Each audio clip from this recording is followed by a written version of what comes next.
ใช้ลำทีเดียวหยาบเพิ่นกับมาแต่เบิ่งควายครับทักทายสบายดีพ่อแม่พี่น้องและFCทุกๆคนที่อยู่ฝั่งไทยและก็ฝั่งลาวเป็นซัวยามมาเอียเนียมาดูหนักอันแต่บุโดลัดทุกมุงเลยแล้วนี่คมชนเผากระโด กระโดแฮโอเคพี่น้องเฮาก็ว่าเป็นภาษาเฮาเนาะมื้อนี้กับพ่อกับคมเผากระโดนะหรือว่าคมชนเผากระโดแล้วก็มื้อนี้ก็สิพาทุกคนมาเบิ่งภาพบรรยากาศในหมู่บ้านลึกลับในลาวใต้ในหมู่บ้านลึกลับอ๋อเส้นทางทุกคนยากเลย ยากอะไรเลยอ๋อตัวโอ้ย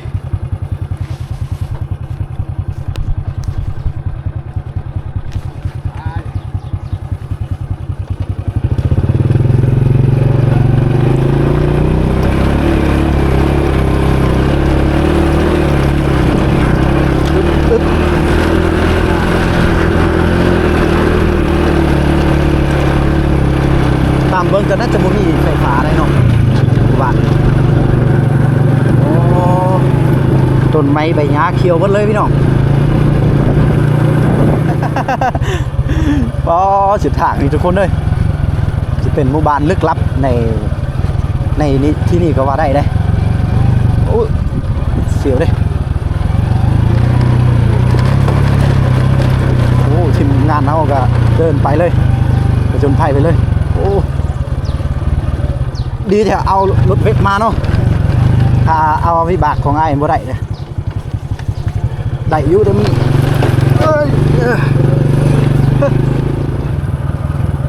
โอ้เสียทางฝนตกนี่น่าจะไปบ่ได้เฮ้ยเนาะโอ้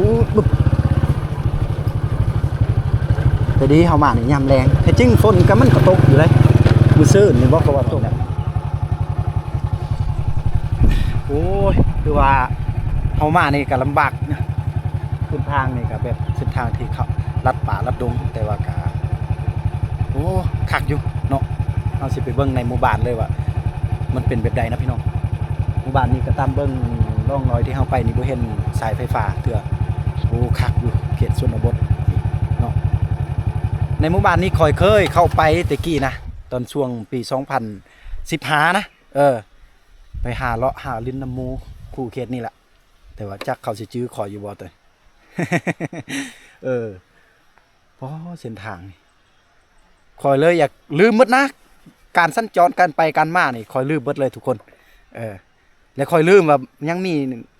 ในเขตนี้มีหมู่บ้านอยู่ในนี่นะคอยลืมหมดเลยแต่จริงคอยเคยไปอยู่แต่กี้พี่น้องตัวนี่มันยังไกลอยู่เป็นบ้านเก่าลึกลับขนาดเนาะ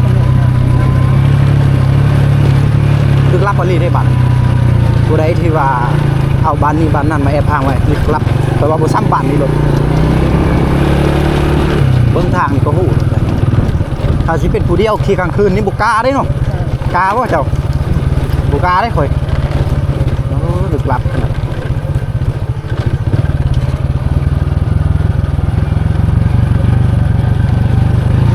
แต่ตอนเว้นก็ยังวังเวอยู่เด้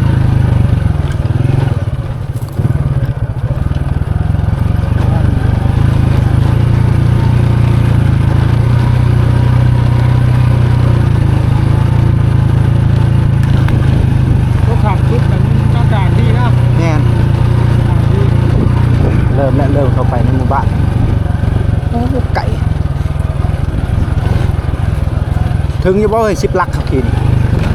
ถึงแล้วบ่10 ลักครับกินสิบ่ฮอดหมู่บ้านเฮาก็ได้เห็นนี่พี่น้องทงไห่ทงนาของชาวบ้านนี่เนาะเฮาก็สิได้มาแวะมาขอพักผ่อนน้ำเพิ่นก่อนพี่น้องนี่บ่เป็นตะคักแท้เนาะกะหมู่บ้านเพิ่นกับพุ่นได้ยังไปไกลอีกเนาะไป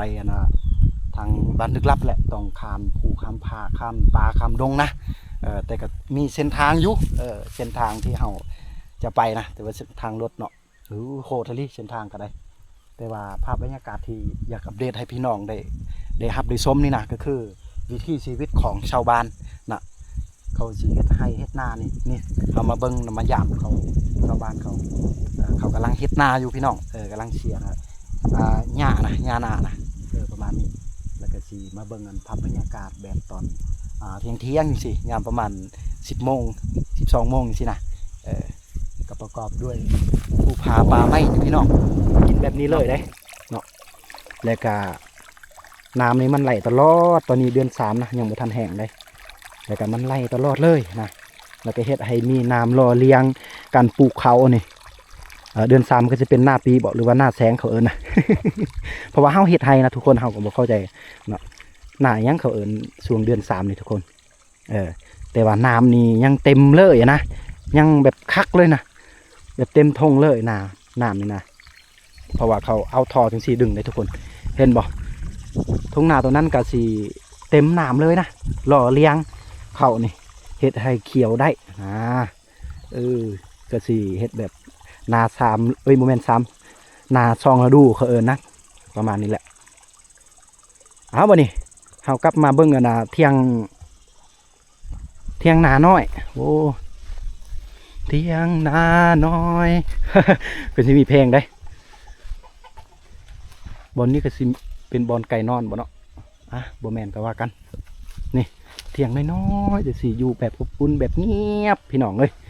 ขออนุญาตนำเจ้าของเที่ยงเด้อถ้าว่าเห็นในคลิปนี้นะเบิ่งอ้อมหอบก่อนเด้อทุกคนขออภัยนำทุกคนนะวันแรกเฮาสิเข้าไปเบิ่งในเที่ยงนี่อ้อมหอบเที่ยงน้อยนี่เนาะว้าวโธ่เด้นี่คือภาพบรรยากาศในอ้อมหอบเที่ยงนะแบบตื่นเช้ามาเฮาก็สินั่งกินคาเฟ่จังซี่นะขออนุญาตเด้อครับบ่อย่าอย่างเงี้ยมานี่โอ้เพิ่นเฮ็ดแฮวเนาะนี่ก็สิมีสายสลิงอันนี้คือมารีวิวเที่ยงนาก่อนบอลนี้ก็สิเป็นบอลดังฟอกดังไฟนึ่งข้าวนึ่งน้ำอยู่ในนี่ก็สิเป็นบอลนอนของเพิ่นเนาะเฮาก็บ่ต้องเข้าไปถ่ายเลยโอ้มีไก่อยู่พี่น้องเพิ่นเลี้ยงไก่เนาะแต่ว่าเจ้าของเพิ่นบ่เห็นก็จะเมื่อบ้านบ่จักเนาะนี่โอ้มีไก่เพิ่นเลี้ยงไว้ไก่ฟักไข่ประมาณนี้นะโอ้โธ่เอามาเบิ่งละเอียดในเที่ยงหน้าก่อนพี่น้องเลยอยู่แบบความสุขสบายใจแบบมาอยู่แบบเงียบๆถ้าว่าอยู่ในหมู่บ้านก็สิได้ยินเสียงตู้เสียงลำโพงเสียงคนกินเหล้ากินยายังเราโวยวายนะแต่เฮาออกมาเขตนอกเฮามาอยู่แบบเงียบสงบจังซี่คือสิคักเลยนะสิบ่ได้ยินไผเนาะมีแต่ได้ยินเสียงลูกเฮาตื่นเช้ามาได้ยินแต่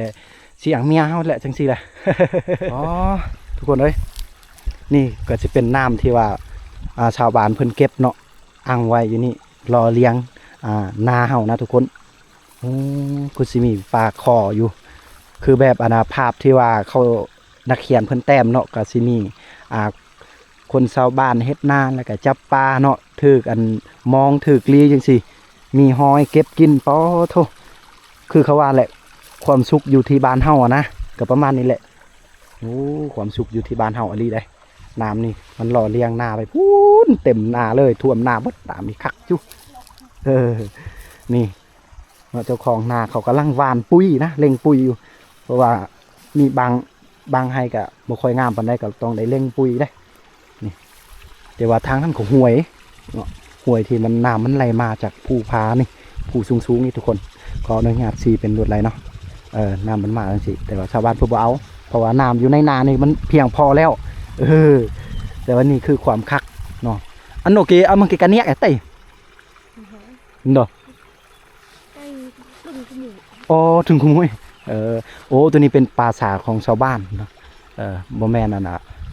ปลาแบบเคินปลาศักดิ์สิทธิ์เนาะปลาสงวนเนี่ยบ่แม่นอันนี้จะเป็นปลาสาคักอยู่สมพออยู่เห็นแปลกๆชาวบ้านบ่ทางนะ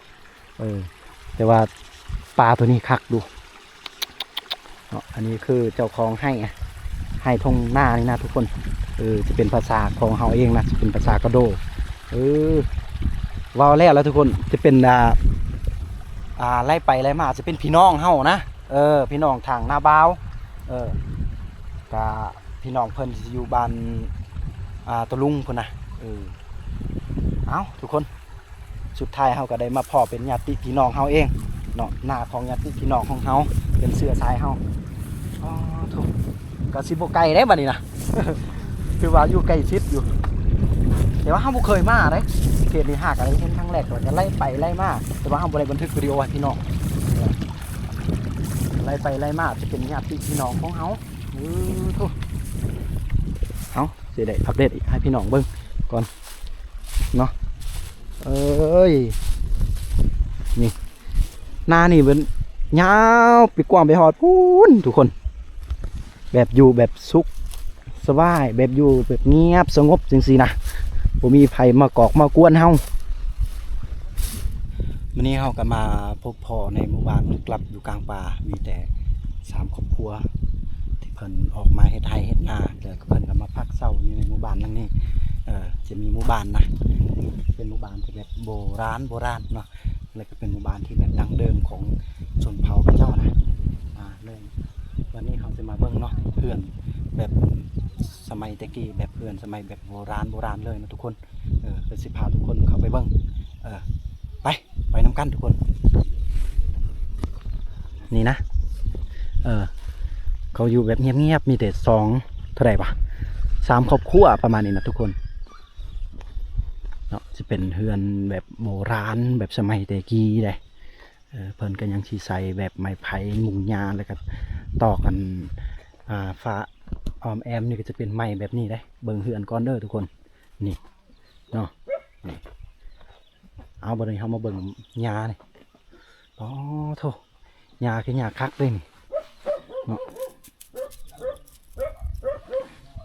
เฮาเบิ่งในนี้ก็เวลาฝนตกมันก็บ่ห้ำบ่หัวได้มันหนาหมดเลยนี่ทางในเป็นอันนี้ได้เพิ่นมุงเนาะอันนี้คือแบบเฮือนของชนเผ่าที่ยังมีอยู่นะยังโบหลายครอบครัวได้ที่มีเฮือนแบบนี้นะอีกหลายปีอนาคตก็สิบ่เห็นแล้ว แต่มาโจ้ไว้โอ้นี่คนชาวบ้านเขานี่เขามาในทางให้ทางหญ้าเลย มาดูไอ้หน่อยอ่ะโอ้เจ้าของเขาได้นี่เขามาแต่ทางให้เจ้าของหาโทรยากเลยบ้านแบบยาวๆของชนเผ่า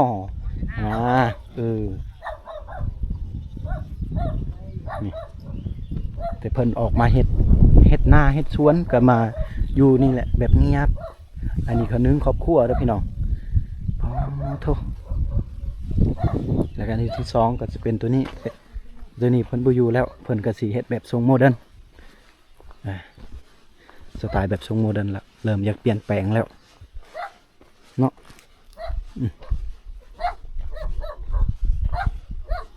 โอ้เงียบสงบดีเลย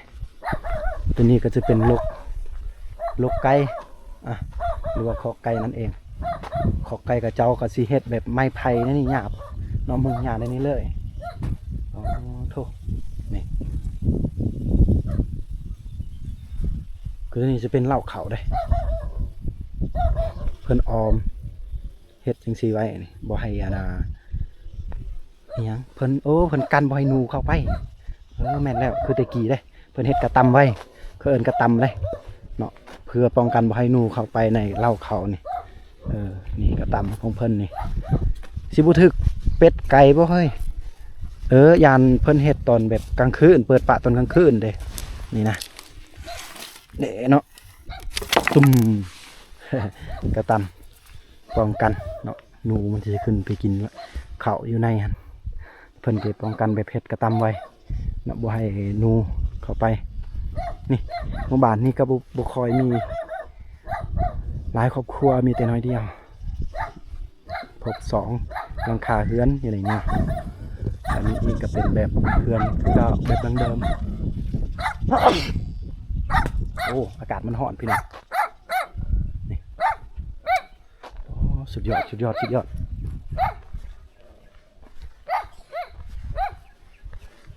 นี่อายะเพิ่นได้ตัวนี้จะเป็นเฮือนหญ้าเพิ่นกับภูมิเมื่อกี้น่าจะเป็นลูกเรานะ เฮือนอายะ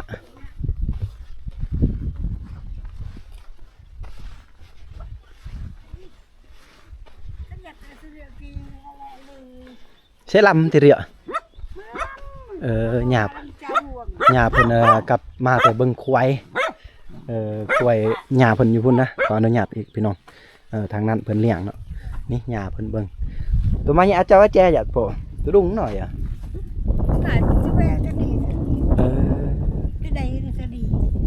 งับไปได้เดี๋ยวเบื่อกันกี่ครบตุกนี้โจ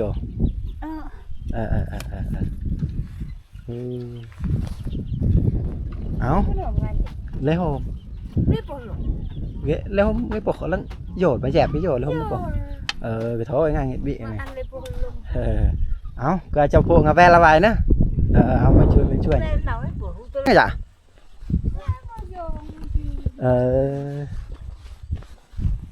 ขอขอบใจทุกคนที่ได้มารับชมในคลิปเลาะธรรมศาสตร์นี่นะแล้วก็มาเลาะชมในให้หรือว่าหน้าของชาวบ้านเฮาก็ต้องขอบใจสำหรับพี่น้องนะก็สรุปแล้วนี่ก็ให้ของชาวบ้านที่เฮาจะไปนั่นแล้วก็อีกอย่างก็คนที่เจ้าของนาเมื่อกี้นะเขาเห็นนะจะเป็นพี่น้องของเฮาพี่น้องทางนาบาวนาบาวเฮาก็ขอโจเพียงเท่านี้ในการมาเบิ่งรับชมธรรมศาสตร์เด้อทุกคนต้องขอบใจหลายๆทุกคนเด้อขอโจเท่านี้และกราบสบายดีบายบายเฮาเนาะ